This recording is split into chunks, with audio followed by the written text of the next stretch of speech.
As we said in the earlier video, confidence intervals are often misunderstood or mistaken for something else, and I think the most common misunderstanding is treating them as prediction intervals. The prediction interval is just an estimate of an interval in which we might think a future observation will lie. So if I have a set of past observations and I calculate a 95% prediction interval from that, I would be saying, I think, with 95% confidence, my next observation will fall in this interval. So that's a prediction interval, not a confidence interval. If we start with a simple linear regression model, and let's say we've already observed n predictors, x1 up to xn, and their corresponding responses y1 up to yn, then from that I could get a good idea, or at least some estimates, of the alpha and the beta terms. But that's not what I want. I want to say, if I took one more observation, say observation xk, where k is not one of the numbers 1 to n, it's a wholly new point,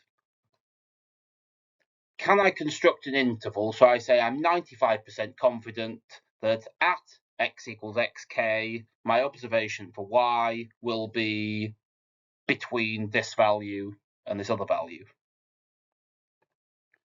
Well, fairly clearly, I want the model to be right on average. I want the expected value of yk given xk to be alpha plus beta xk.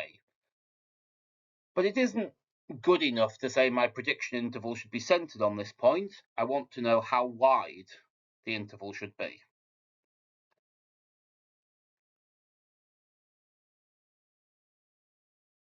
So I will need to use the unbiased estimators of alpha and beta, but the variance is a bit less obvious. Well, I can start to plug in that the variance of yk hat should be the variance of alpha hat plus beta hat xk. Unfortunately, this does get a little bit messy quite quickly.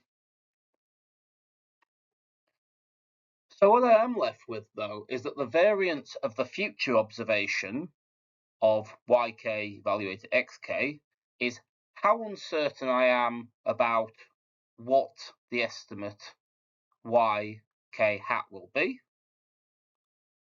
And I've still got some residual error over that, because I've now got two bits of uncertainty. I've got the uncertainty of where the middle of the distribution will be, because I still have some uncertainty about what the true parameters alpha and beta are.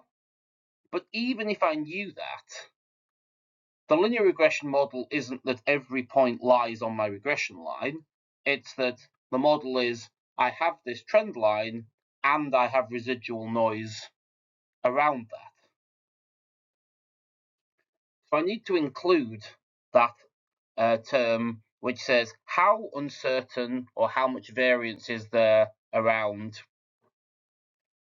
my best estimate yk hat, and how much noise is there around that as well for a future observation. So I can do the same thing where, again, I wouldn't know the population variance, so I replace the population variance with an estimate using the sample. And again, for the same reasons as we did with the confidence interval, I'd be summing the squared residuals and dividing by n minus 2 for an unbiased estimate.